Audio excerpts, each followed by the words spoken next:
लम्हे में नहीं होगी कोई अधूरी ख्वाहिश सिवाय इसके कि मैं तुम्हारे आगोश में रहूं। ज़िंदगी के आखिरी लम्हे में नहीं होगी कोई अधूरी ख्वाहिश सिवाय इसके कि मैं तुम्हारे आगोश में रहूं। तमाम उम्र तुम्हारे आने की मुंतज़िर आँखें बंद हो जाएंगी इसी बेचैनी में कि तुमने वादा किया था आखिरी हिचकी पर हाथ थामे रखने का। छतरपुर ज़िले के एक मुस्लिम परिवार में जन्मी निदा रहमान जी, जो कि अभी हाल ही में उन्होंने एक बुक को लिखा है, इश्क इतवार नहीं। तो आइए मैं उनसे आपको रूबरू करवाती हूँ। ये पेशे से एक पत्रकार भी हैं और ये बहुत अच्छी राइटर भी हैं। काफ़ी समय से ये बुक को लिख रही थी और अभी हाल ही में ये बुक लॉन्च हुई है, जो कि अमेज़ॉन पर भी उपलब्ध है। जो अभी आपने बुक लिखी है इश्क इतवार, इस स्टोरी में क्या खास है? किताब का नाम है इश्क इतवार नहीं, तो ख़ास उसमें ये है कि वो बस इश्क के ऊपर लिखी गई है और उसमें नज़में हैं, कविताएं हैं, छोटे छोटे किस्से हैं, छोटी छोटी बातें हैं। ख़ास ये है कि वो युवाओं के लिए ही है। जिसने मोहब्बत करी होगी उसके लिए है और जिसने मोहब्बत नहीं करी होगी वो समझेगा, जानेगा और उसके रूह तक वो किताब मुझे लगता है उतरेगी। क्या सोचकर आपने ये नाम रखा? सोच के नाम जैसे आप लोगों को अट्रैक्ट कर रहा है कि इश्क इतवार नहीं। इतवार से हम मान लेते हैं इतवार का मतलब छुट्टी का दिन, ठीक है। तो इश्क जब एक बार हुआ तो बस हुआ, उसमें कोई छुट्टी नहीं है, कोई गैप नहीं है, कोई ऑफ नहीं है, कोई वीक ऑफ नहीं है। इश्क इतवार नहीं है, इश्क पूरे 7 दिन 24 घंटे और ज़िंदगी में एक बार जब होता है तो बस हो ही जाता है, वो कहीं नहीं जाता।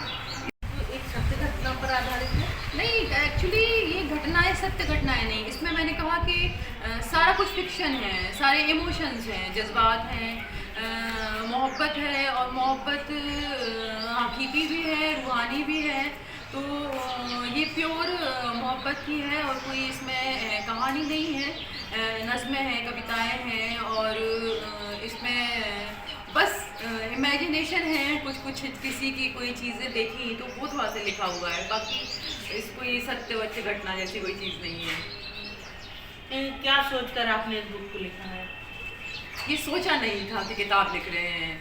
ये बहुत सारी चीज़ों को एक जगह कलेक्ट किया गया है, एक किताब बनाई गई है। कई सालों से रही हूँ मैं और बहुत सालों का लिखा हुआ ये एक जमा पूंजी है मेरी, जो मैं बहुत सालों से लिखती आई हूँ और ये सोच के लिखी गई किताब नहीं है। समय लिखना शुरू किया शायद आज से 10 साल पहले, या याद भी नहीं कब लिखना शुरू करा था।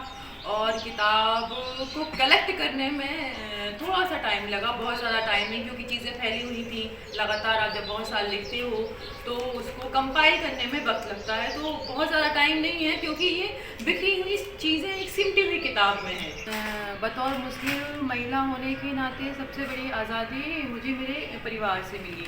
सबसे ज़्यादा स्ट्रगल इसमें माँ ने किया और हम 4 बहनें हैं, तो चारों अच्छी पढ़ी लिखी हैं। एक टीचर हैं, एक एनजीओ चला रही हैं, एक अपना खुद का स्कूल चला रही हैं और मैंने जर्नलिज्म करा है। तो पढ़ाई का जो सबसे ज़्यादा वैल्यू रही वो पढ़ाई की चीज़ें रही।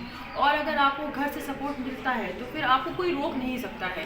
तो मेरे लिए सबसे सपोर्ट सिस्टम जो रहा वो माँ रही, और माँ के साथ क्योंकि मैं सबसे छोटी हूँ तो बाकी 3 बड़ी बहनों ने भी बहुत सपोर्ट करा है। और जब आप ज़माने की परवाह करना छोड़ देते हैं तो फिर बाकी चीज़ें मैटर नहीं करती, क्योंकि जब आप नई कोई हम निकले थे जर्नलिज्म करने तो अरे उनकी बेटी पत्रकार बनेगी, पत्रकारिता करेगी, कहाँ जा रही है, किस रात की ड्यूटी लग रही है। बहुत सारे क्वेश्चंस होते हैं, आप भी जर्नलिस्ट हैं, आपको भी क्वेश्चंस होते हैं कि आप यहाँ पत्रकारिता लड़कियों के लिए नहीं है, ख़ासतौर पर मुस्लिम के लिए नहीं।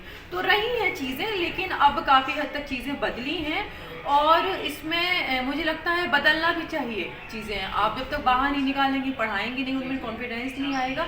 तो ये सबसे ज़रूरी है कि ये पढ़ाई बहुत मैटर करती है।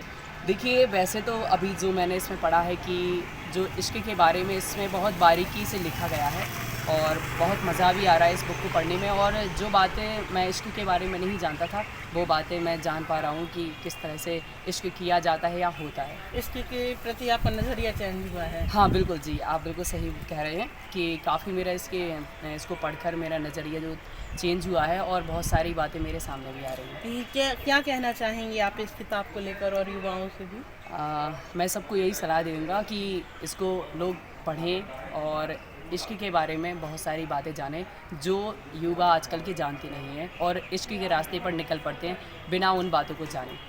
संदेश सिर्फ मोहब्बत करिए, मोहब्बत बांटिए, मोहब्बत से रहिए, क्योंकि मोहब्बत आपको बहुत खूबसूरत बनाती है, आपको नफ़रत से दूर रखती है। जिस इंसान को मोहब्बत हुई होगी वो किसी से नफ़रत नहीं करेगा। तो पहली बात ये है कि खूब अल्लाह सबको, मैं ये दुआ करती हूँ कि सबको मोहब्बत हो ताकि इस दुनिया से नफ़रत हट जाए।